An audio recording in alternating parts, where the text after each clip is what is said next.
Hey everyone! Today we're starting a new series that's going to walk us through what exactly is in the Bible. These are going to be fast and to the point. You can spend months or years studying each book of the Bible, but this series is going to be more of a Cole's Notes version, giving just a taste of what each book or collection of books has in its pages. So, let's get right into it at the very beginning. Genesis. We're going to cover three important aspects of the book of Genesis: its stories, its primary characters, and its themes. If we can remember who and what's in this book, and what the author thought was important, we'll be in a great place. Let's start with the stories. The book of Genesis is made up of many short stories, a family epic, and one longer novella. Most of the Old Testament Bible stories that you might have grown up with are here, along with a few that you might be less familiar with. We begin with the creation account. In the beginning, God created the heavens and the earth. He made light and water and birds and mountains. When he had finished creating everything else, God created humankind and set us in the Garden of Eden to grow and prosper and act as his agents on earth. However, God also gave humanity the ability to choose whether or not we're going to listen to him. He placed the tree of the knowledge of good and evil in Eden and told our first parents, Adam and Eve, not to eat from it. Spoiler alert, they did. In doing so, humanity invited death into the world, and we have suffered the consequences ever since. Adam and Eve were expelled from the perfect garden and had to make it on their own. Next, we jump forward a few years. Adam and Eve had two sons, Cain and Abel. Unfortunately, the bad decision-making apple did not fall far from the family tree. Cain, in a fit of jealousy, murdered his brother Abel, and God sent him away from the rest of the family. Another jump. This time, at least 8 generations have passed. The world had descended into chaos and wickedness, so God called a guy named Noah to build a really big boat to save his family and all of the land and air animals. Noah, in a surprising act of obedience and faith, did so, and God was able to start over again with Noah's family. A few more generations passed, and the descendants of Noah decided that they were going to build a tower to the heavens to make themselves famous. In order to keep them from endangering themselves, God confused everyone's language and spread the people over the earth. The city was called Babel, similar to the Hebrew word for confused.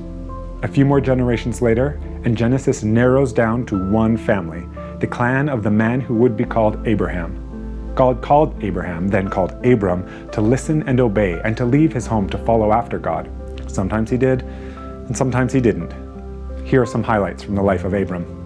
Abram's family traveled across the ancient Near East. He went into battle to save his nephew Lot.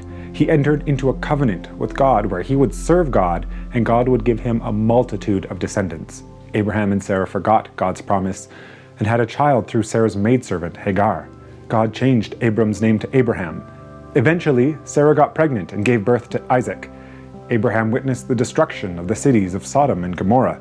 Abraham sent Hagar and her son Ishmael away. God tested Abraham by asking him to sacrifice Isaac, then stopped Abraham before he could actually kill his son. And finally, Sarah passed away at the ripe old age of 127 years old. From here, the story moves to Abraham's descendants. His son, Isaac, married a woman named Rebekah, who gave birth to 2 boys, Esau and Jacob.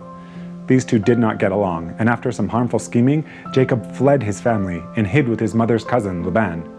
He married Laban's 2 daughters, Rachel and Leah, and together, along with their maidservants, the women gave birth to 12 sons and 1 daughter. Eventually, they all returned to Jacob's homeland and patched things up with Esau. Now the final story of Genesis narrows our focus down further to one of Jacob's sons, Joseph. The one with the multicolored coat you've probably heard about, whose dreams annoyed his brothers enough that they sold him into slavery.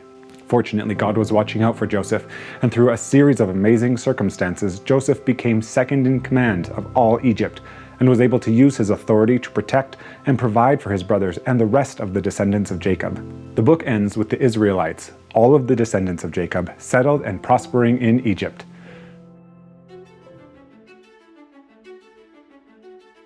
First off, the primary character throughout the book is God.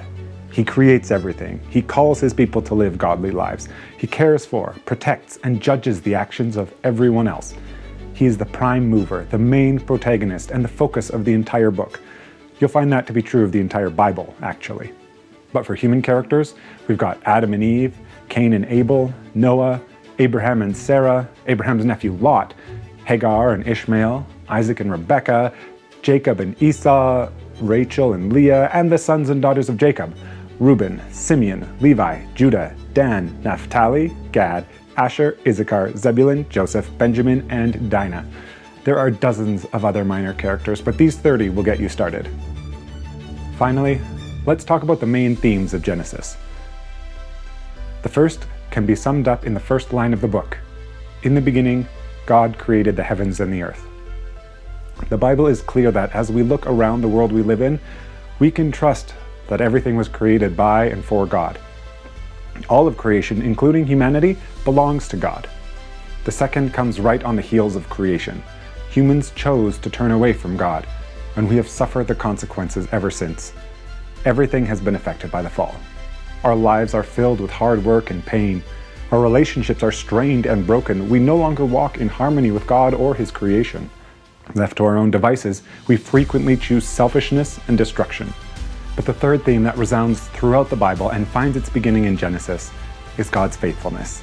He continues to care for humanity despite our failings. He chose Abraham's family to be a blessing to all nations, and He guided and carried the patriarchs through the mess of their lives.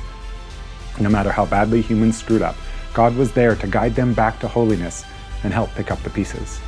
These themes are still relevant for us today.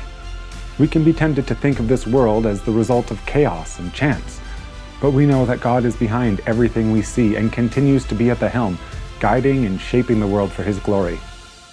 When we see chaos and pain around us, we know that it's often the result of humans choosing to go their own way. But we can also trust that God is faithful and continues to look after us day after day after day. The book of Genesis reads like an anthology of short stories about the people of God. But if we can step back while we read it, we can see the start of a grand story, a meta-narrative of God loving His creation so much, and our repeated attempts to make it on our own, without the source of our life and light. This story continues throughout the Bible, finding its climax in the life, death, and resurrection of Jesus Christ. We get small glimpses of God's redemptive plan for humanity in Genesis, but it takes the entire Bible to tell the whole story. And, luckily for us, we are invited into this story of action and adventure, of love and redemption. And who doesn't want to be part of a story like that?